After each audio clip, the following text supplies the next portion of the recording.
Pessoal, tudo bem? A atividade de hoje é fazer a correção ou devolutiva da atividade que vocês me entregaram no dia 6/5. Essa atividade ela está no caderno Saberes e Aprendizagem, na página 40. Então aqui vocês podem acompanhar a leitura junto com o livro, tá? Nessa primeira parte, ela está falando sobre sistemas de numeração, a origem do sistema de numeração. Eu espero que vocês tenham lido.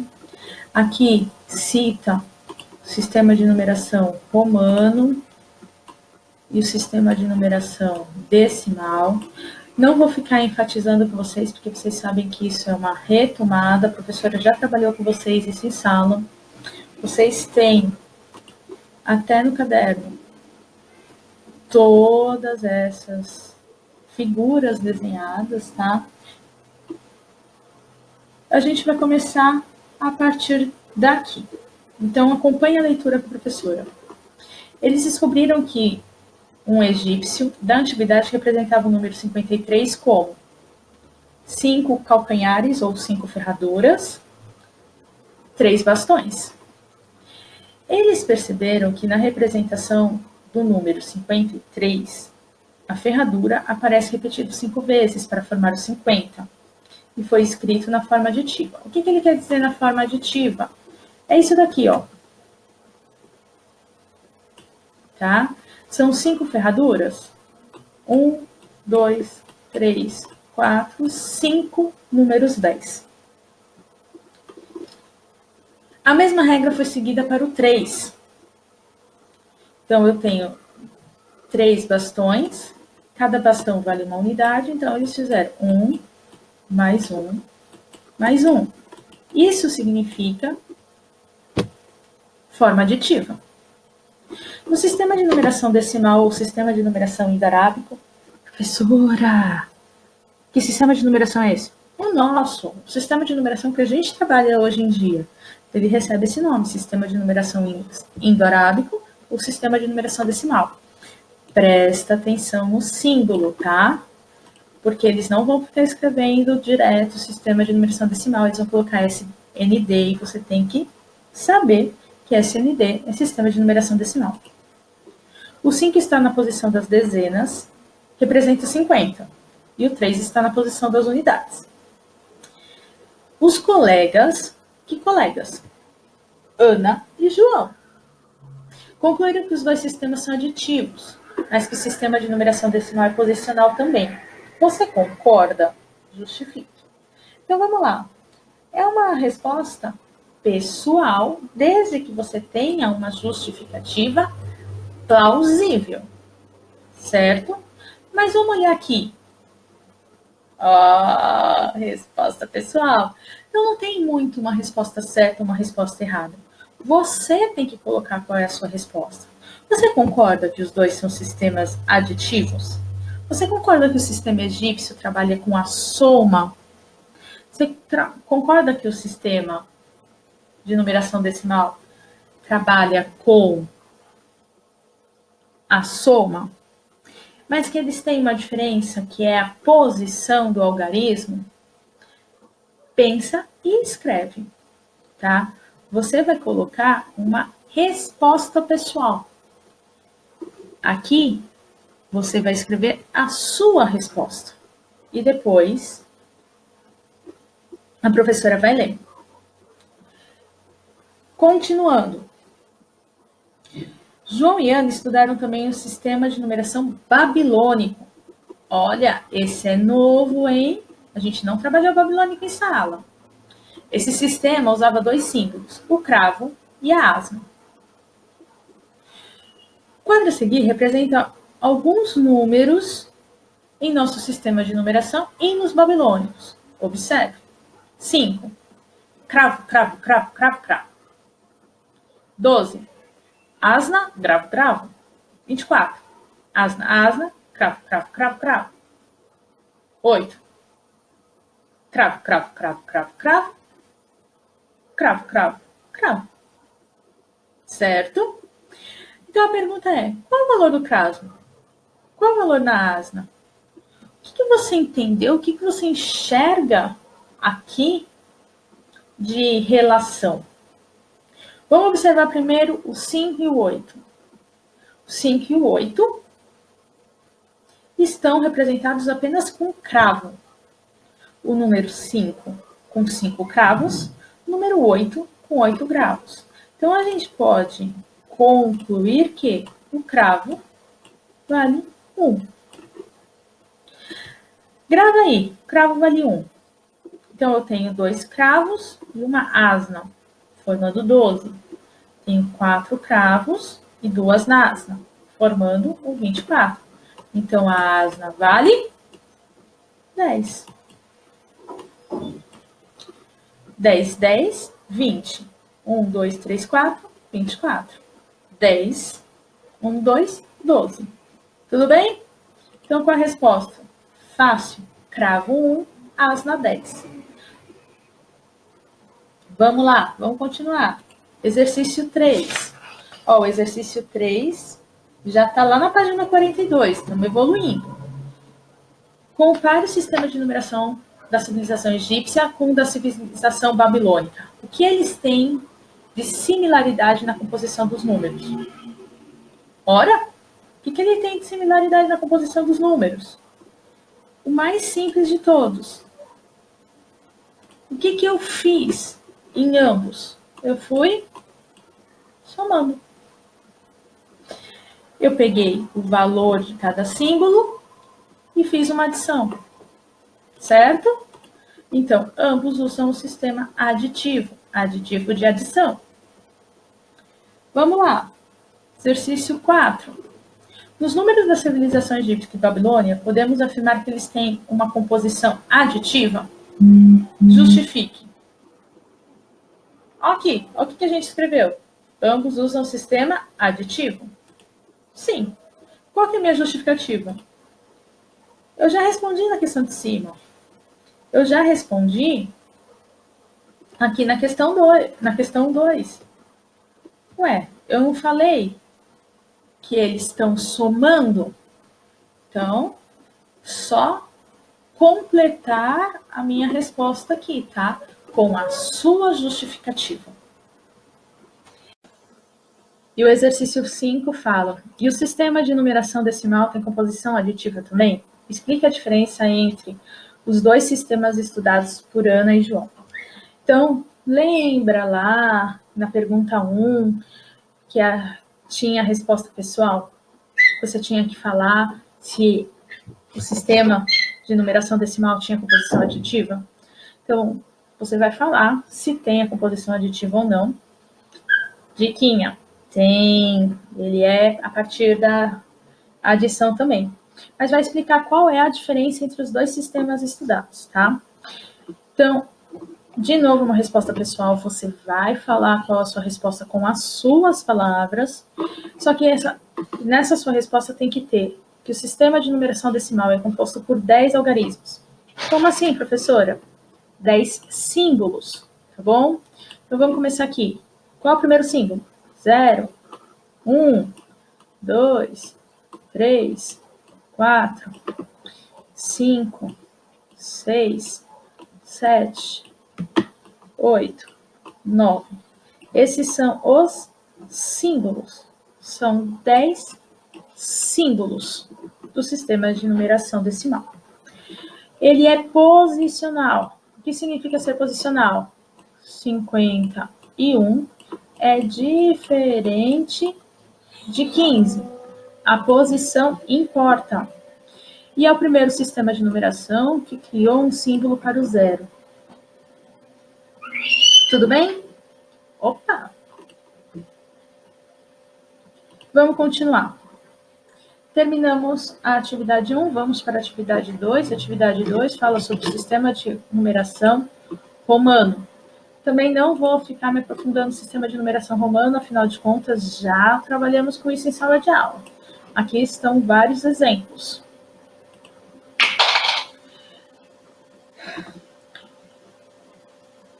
Escreva os números destacados utilizando o sistema de numeração romano.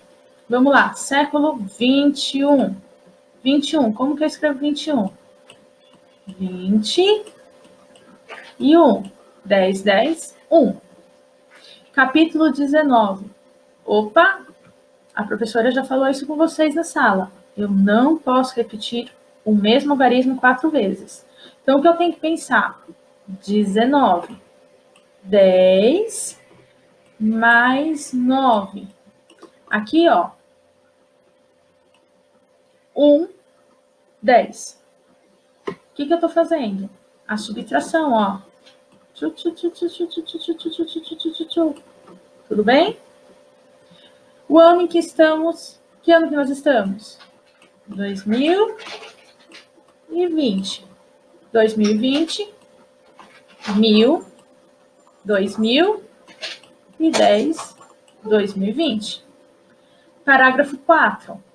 De novo, não posso repetir o mesmo símbolo 4 vezes. Então, eu coloco 1 e o 5. 5 menos 1, 4. Certinho? Aí. Exercício da atividade 3. A atividade 3 já está lá na página 44. Essa atividade 3 já foca no sistema de numeração decimal. Ana e João ficaram espantados com a descoberta de que o zero foi um dos últimos algarismos a serem criados pela humanidade. Você sabia disso? Eles não conseguiam perceber porque as civilizações antigas não compreendiam a necessidade de usar o zero. Você tem alguma hipótese para isso? Lembra que a professora já falou. Toda vez que o exercício pergunta hipótese, você tem que pensar, por que será que acontecia isso? Por que será que as civilizações antigas não tinham a necessidade do zero? Uma dica. Será que é porque o sistema de numeração deles não era posicional? Então, eles não precisavam ter a representação do zero? Será que para eles o nada não tinha representação? Mas, de novo, é uma resposta pessoal. Você vai colocar a sua resposta. Você vai escrever o que você acha. Investigue o que acontece quando se escreve um algarismo no sistema de numeração decimal e colocam-se 5 zeros à esquerda e quando se escreve o mesmo algarismo com 5 zeros à direita. Escreva uma pequena conclusão e socialize com seus colegas. Então, vamos pensar no número 8, por exemplo.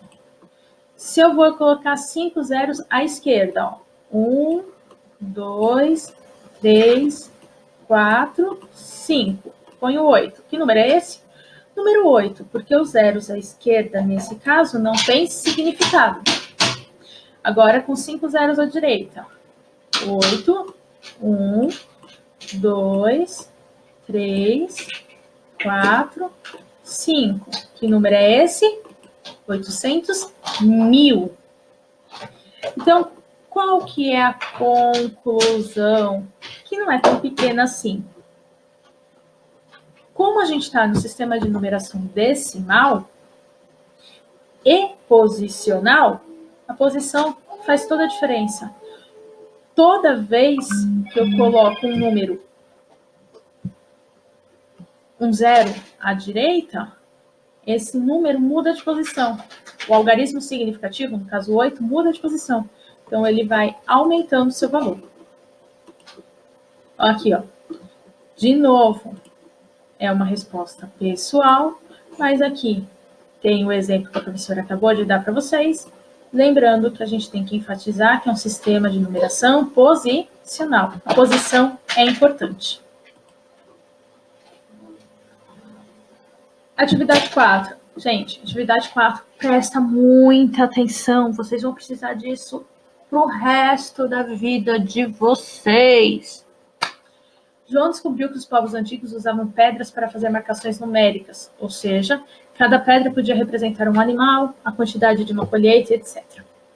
Muitas vezes eles utilizavam pedras para identificar a quantidade de animais vendidos. Por exemplo, João desafiou Ana a dividir as quantidades de pedra entre as pessoas e analisar quando as divisões eram exatas e quando não eram. Vamos ajudá-la nessa divisão?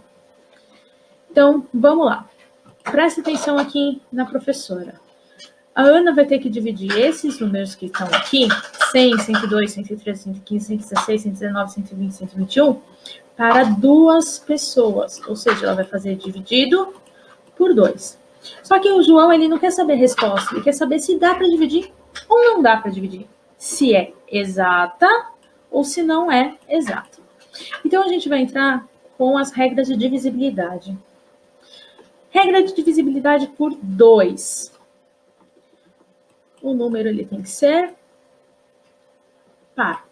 Se o número é par, ele é divisível por 2. O que significa ser par? Terminar em 0, 2, 4, 6 ou 8. Ou seja, quais são os números que dão para dividir? 100, 102, 116 e 120. Esses 4 números, eles têm uma divisão exata. O restante dos números aqui apresentados, não. Então, aqui, ó. Divisão exata por 2. 100, 102, 116, 120. Por quê? Porque é um número par terminado em 0, 2, 4, 6 ou 8. Divisão não exata. 113, 115, 119, 121. Próximo são os mesmos números, mas agora eu quero saber se dá para dividir para 3 pessoas. Qual que é a regra de divisibilidade por 3? Gente, presta atenção. 100. O que eu vou fazer? 1 mais 0 mais 0. Quanto que é 1 mais 0 mais 0? 1. 1. Tá na tabuada do 3? Não. Então, 100 também não tá na tabuada do 3. 102. 1 mais 0, 1. Mais 2, 3. 3 tá na tabuada do 3? Tá. Então, esse número também tá na tabuada do 3. Ou seja, 102 dá para dividir por 3. 113. 1 mais 1, 2. Mais 3, 5. 5 dá para dividir por 3? Não. 113 também não. 115.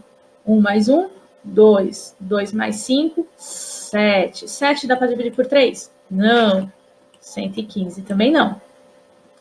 1 mais 1, 2. 2 mais 6, 8. 8. Tá na tabuada do 3? Não. Então, 116 também não tá.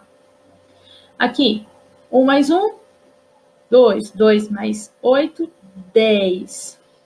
10 está na tabuada do 3? Não. Então, 118 também não.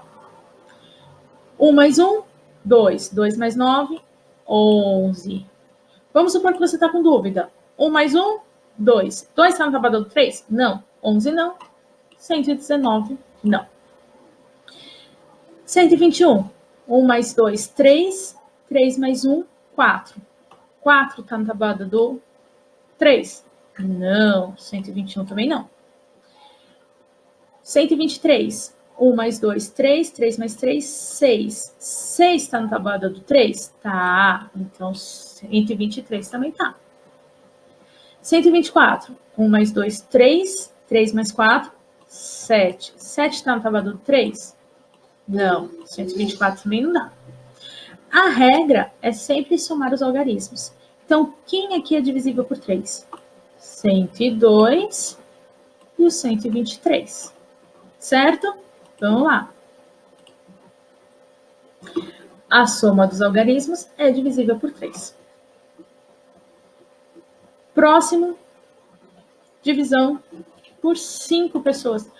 Gente, a regra do 5 é a regra mais fácil que tem. Só não é mais fácil do que a regra do 10. Para ser divisível por 5, tem que terminar em 0 ou em 5. Você olha só o último número. Terminou em 0, terminou em 5, é divisível por 5. Então, vamos lá. 100 é divisível por 5. 115 é divisível por 5. 125 é divisível por 5. 112 não, porque termina em 2. 103 não, porque termina em 3. 116 termina em 6. 121 termina em 1. 122 termina em 2. 126 termina em 6. Tenho 3 números que dá para dividir por 5. Ó, aqui a resposta. Divisão exata por 5 termina em 0 ou 5. Certo? Último exercício. Analise o resto de cada divisão de uma divisão realizada. Ele pode ser maior, menor ou igual ao divisor? Explique. Primeiro, vamos lembrar o que é divisor. Toda conta, cada um dos números, Ele tem um nomezinho bonitinho. Então, aqui eu tenho o dividendo, no caso 12, o divisor 4, quociente e o resto. O dividendo pode ser qualquer número. O divisor pode ser qualquer número. O quociente pode ser qualquer número. Depende da relação entre o dividendo e o divisor. Agora, o resto, eu tenho que tomar cuidado. Tem que tomar cuidado com o quê? Aqui o exemplo, 12 dividido por 4, 3, restou 0. Se eu fizesse 13 dividido por 4, também estaria 3, só que o resto seria 1. 14 dividido por 4, daria 3, com o resto, 2. 15 dividido por 4, daria 3, com o resto, 3. E quando eu faço 16 dividido por 4, já vai dar 4 com o resto 0. Então, eu tenho que prestar atenção que o resto pode ser 0, 1, 2 ou 3. Qual é a relação dele com o divisor 4? Tem que ser menor, tá? Não importa qual divisor. Se o divisor for 5, os possíveis restos são 0, 1, 2, 3 ou 4. Se o divisor for 12, os possíveis restos vão de 0 a 11. Sempre menor. Tudo bem, galerinha? Então, lá, resposta. O resto deve ser sempre menor que o divisor. Tudo bem? Terminamos, então, assim, a correção da nossa atividade. Não se esqueçam, logo nós estaremos juntos. Estudem, tornem-se protagonista do aprendizado de vocês, ou seja, busquem informações, procurem a professora, tirem dúvidas. Cuidado, porque se você não falar para a professora onde está a sua dúvida, a professora não vai adivinhar. Entre em contato, converse. Até a próxima, galerinha!